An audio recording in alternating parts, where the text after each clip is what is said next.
தமிழ் கட்சிகளிடம் சுமந்திரன் முன்வைத்துள்ள பணிவான கோரிக்கை. உப்பு தட்டுப்பாடு குறித்து யாழ் மக்களுக்காக எடுக்கப்பட்ட உடனடி நடவடிக்கை.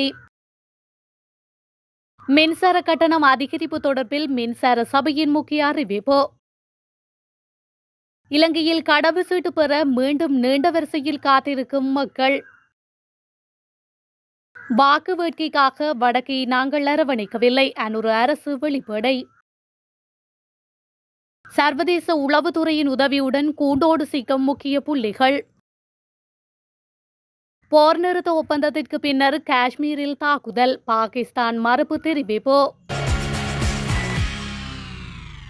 தேசிய மக்கள் சக்தி உண்மையாகவே வடக்குக்கு சேவையாற்றுகின்றது, மாறாக வாக்குகளை இலக்கு வைத்து எமது கட்சி செயற்படவில்லை. இவ்வாறு அமைச்சர் பிமல் ரத்நாயக்க தெரிவித்துள்ளார்.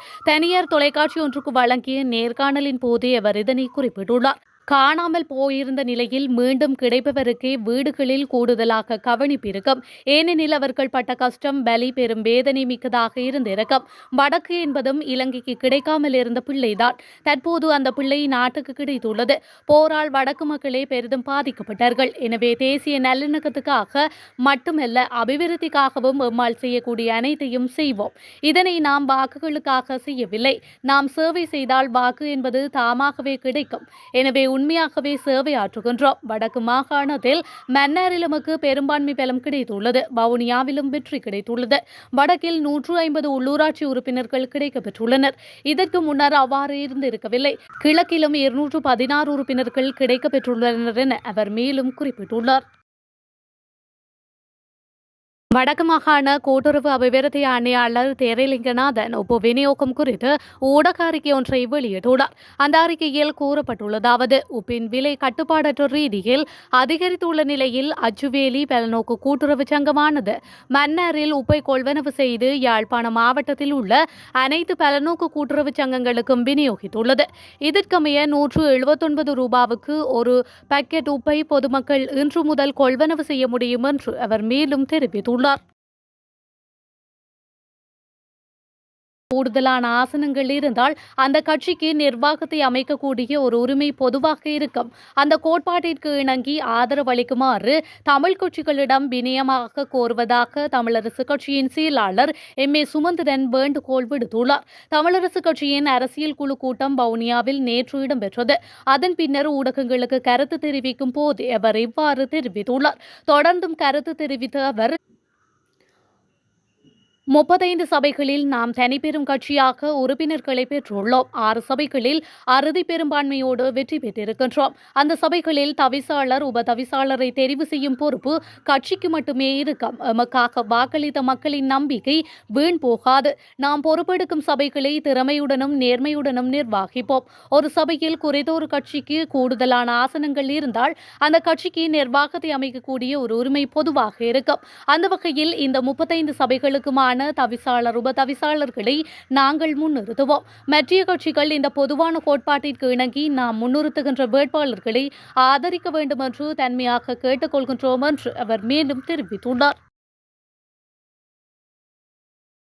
நாட்டை விட்டு தப்பி சென்ற 10 பிரபல பாதாள உலக குழு தலைவர்களை விரைவாக கைது செய்வதற்காக இலங்கை பாதுகாப்பு தரப்பு சர்வதேச நடவடிக்கைகளை ஆரம்பித்துள்ளதாக தெரிவிக்கப்படுகின்றது. மூத்த பாதுகாப்பு அதிகாரி ஒருவரை மேற்கோள் காட்டி இந்த செய்தி வெளியிடப்பட்டுள்ளது. இலங்கையில் சமீபத்தில் நடந்த பல கொலைகளில் அவர்களும் அவர்களது கும்பல்களும் நேரடியாக ஈடுபட்டிருப்பதால் இந்த நடவடிக்கைகள் தொடங்கப்பட்டுள்ளதாக தெரிவிக்கப்படுகின்றது. அவர்களின் உண்மையான கடவுச்சீட்டுகள் மற்றும் போலி கடவுச்சீட்டுகள் தற்போது பெறப்பட்டுள்ளதாக தெரிவிக்கப்பட்டுள்ளது. மேலும் சர்வதேச உளவாளிகள் மூலம் அவர்களை பற்றிய உளவுத்துறை தகவல்கள் பெறப்படுவதாகவும் சுட்டிக்காட்டப்பட்டுள்ளது. மின்சார கட்டணங்களை உயர்த்துவதற்கான முன்மொழிவை இலங்கை மின்சார சபை அடுத்த வாரம் பொது பயன்பாட்டு ஆணையத்திடம் சமர்ப்பிக்க உள்ளது. சர்வதேச நாணய நிதியத்துடன் கடன் திட்டத்தில் உள்ள இலங்கை மின்சாரத்திற்கான செலவு பிரதிநிதித்துவ விலையை சமர்ப்பிக்கவும் அறிவிக்கப்பட்டுள்ளது. தற்போது தெரிவிக்கப்பட்டுள்ளபடி மின்சார கட்டணத்தை 33% அல்லது அதற்கு மேல் அதிகரிக்க முன்மொழியப்பட்டுள்ளது. அடுத்த கடன் தவணை வெளியிடப்படுவதற்கு முன்பு மின்சார செலவு காண்பிக்கப்படும் என்றும் சர்வதேச நாணய நிதியம் தெரிவித்துள்ளது. இந்தியாவுடனான போர் நிறுத்த ஒப்பந்தத்தை பாகிஸ்தான் மீறியதாக இந்தியா கூறியதை பாகிஸ்தான் அரசாங்கத்தின் உயர் அதிகாரி ஒருவர் மறுத்துள்ளார்.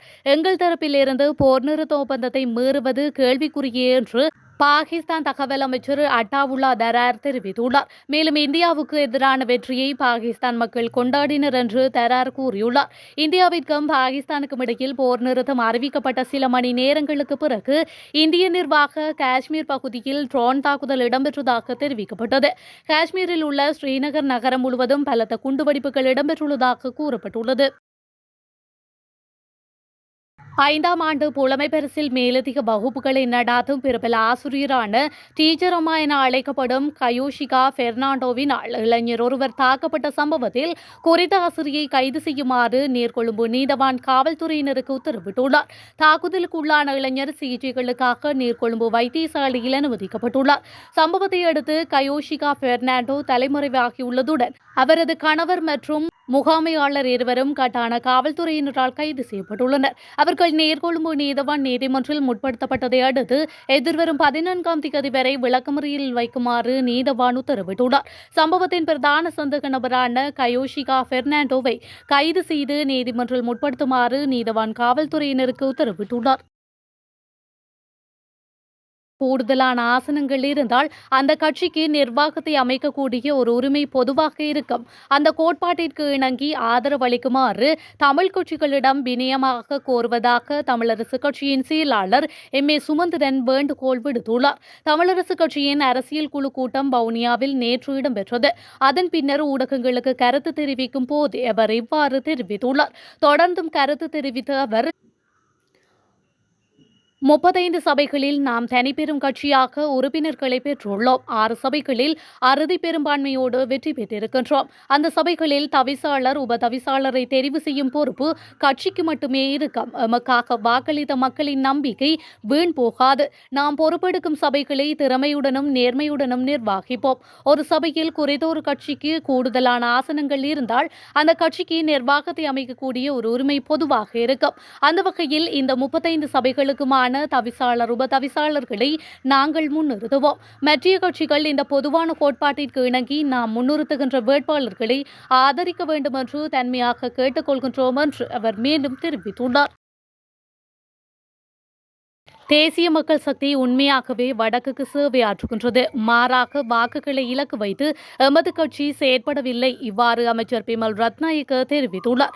தனியார் தொலைக்காட்சி ஒன்றுக்கு வழங்கிய நேர்காணலின் போதே அவர் இதனை குறிப்பிட்டுள்ளார். காணாமல் போயிருந்த நிலையில் மீண்டும் கிடைப்பவருக்கே வீடுகளில் கூடுதலாக கவனிப்பு இருக்கும். ஏனெனில் அவர்கள் பட்ட கஷ்டம் பலி பெரும் வேதனை மிக்கதாக இருந்திருக்கும். வடக்கு என்பதும் இலங்கைக்கு கிடைக்காமல் இருந்த பிள்ளைதான். தற்போது அந்த பிள்ளை நாட்டுக்கு கிடைத்துள்ளது. போரால் வடக்கு மக்களே பெரிதும் பாதிக்கப்பட்டார்கள். எனவே தேசிய நல்லிணக்கத்துக்காக மட்டுமல்ல அபிவிருத்திக்காகவும் எம்மால் செய்யக்கூடிய அனைத்தையும் செய்வோம். இதனை நாம் வாக்குகளுக்காக செய்யவில்லை. நாம் சேவை செய்தால் வாக்கு என்பது தாமாகவே கிடைக்கும். எனவே உண்மையாகவே சேவையாற்றுகின்றோம். வடக்கு மாகாணத்தில் மன்னாரில் நமக்கு பெரும்பான்மை பலம் கிடைத்துள்ளது. வவுனியாவிலும் வெற்றி கிடைத்துள்ளது. வடக்கில் 150 உள்ளூராட்சி உறுப்பினர்கள் கிடைக்கப்பெற்றுள்ளனர்.